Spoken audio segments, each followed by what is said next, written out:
Hi everyone.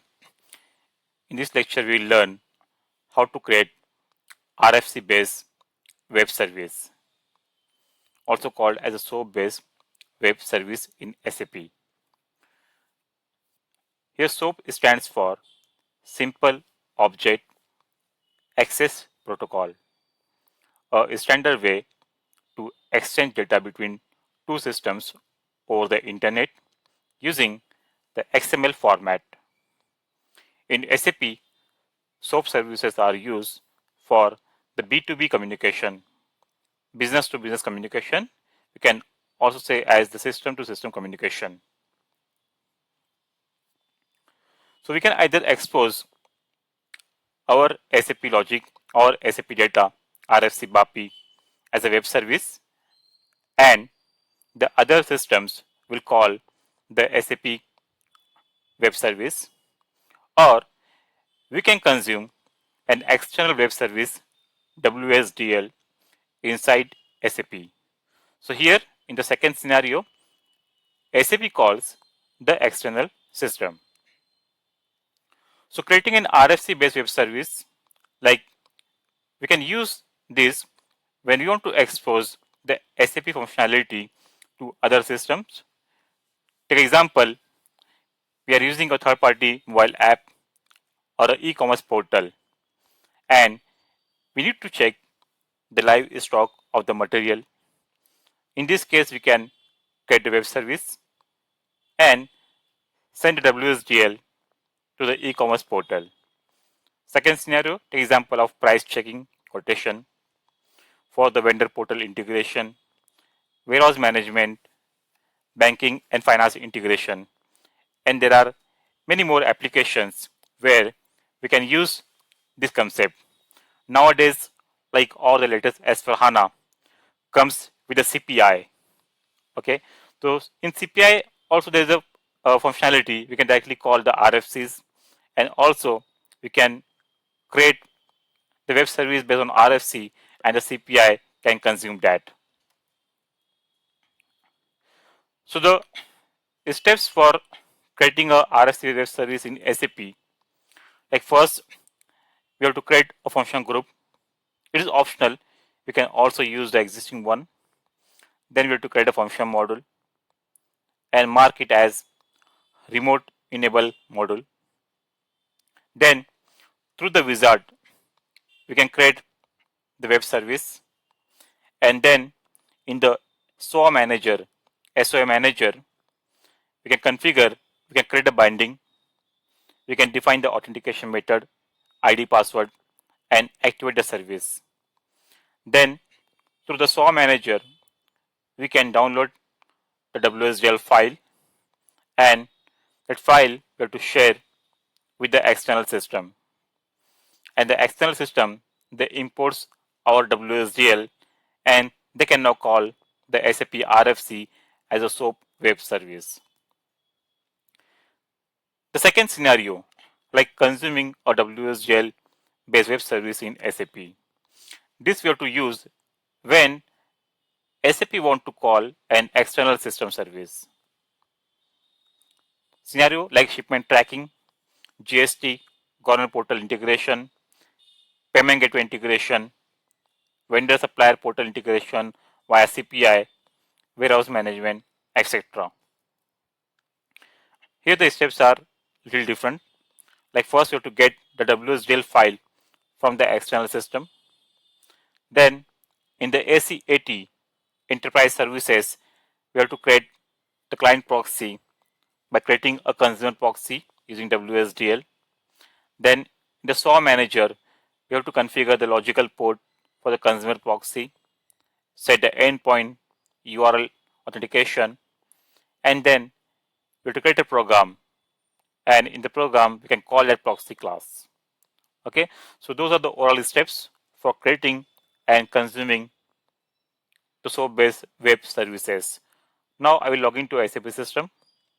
First we'll create a function group and then function module.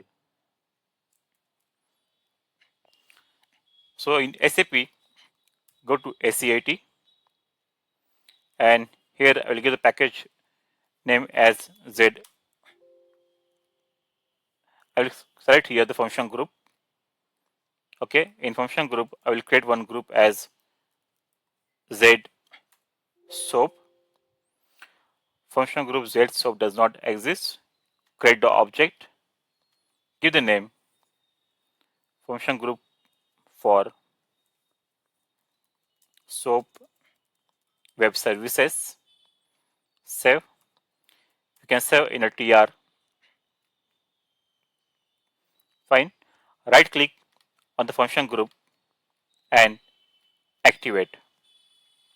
Okay. So the active objects generated. We can expand this. Fine. Now I'm taking a very simple scenario. We'll get the input as a vendor ID for the portal, and based on vendor ID, we'll just return all the purchase order created, only header data for learning purpose against that vendor.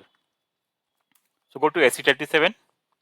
So in which table we can see the PO detail, SC16 EKKO. So here we can see all the vendor details. The listener field will use here to pass the vendor ID. Okay. So based on this vendor ID, we'll pass all the record from the EKKO. In real time, based on your requirement, you can change accordingly. Fine. So here I'll create as Z get underscore PO underscore detail. Let me add SRV just to differentiate this I've created for the service. Okay, create here which function group Z SOAP. Okay, FM to get the vendor POs. Save. Function model name is reserve. The very first point, come to attributes, select remote enable function model, save and activate. Now go to import. So I want only one field, IP underscore listener, that is the vendor ID. Type is listener. Okay, I'll mark as optional here. Save and activate. And in the tables, in the output, I will select like OT underscore EKKO, like EKKO. Okay, save and activate. The source code, because the value of listener will come from the external system. So here always use the conversion exist alpha input. So if IP underscore listener is not initial, okay, if not initial, then pattern conversion exist alpha input. Okay, IP underscore listener, and in the importing, whenever you are working with the external system, whether you are getting the vendor ID, PO number, material code, everything, use the conversion exist alpha input and output concept. Now, based on this input, I will select the record from the database table. Select all from EKKO into table OT underscore EKKO, where listener equals IP underscore listener.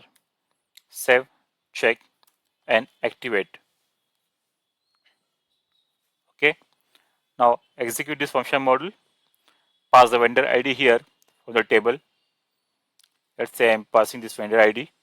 We can see the multiple records. This one I will pass.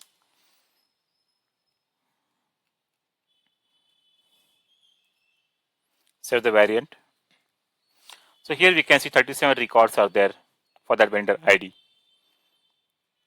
Okay, let me try one more. This one with only 2 records.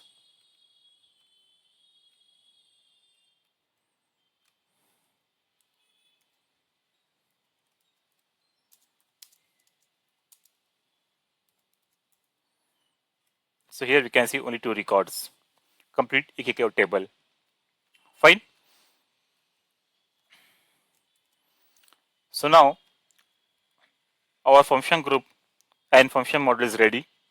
In next lecture, we'll create the web service for this and we'll create the SOAMANAGER binding for the same. That will learn in the next lecture.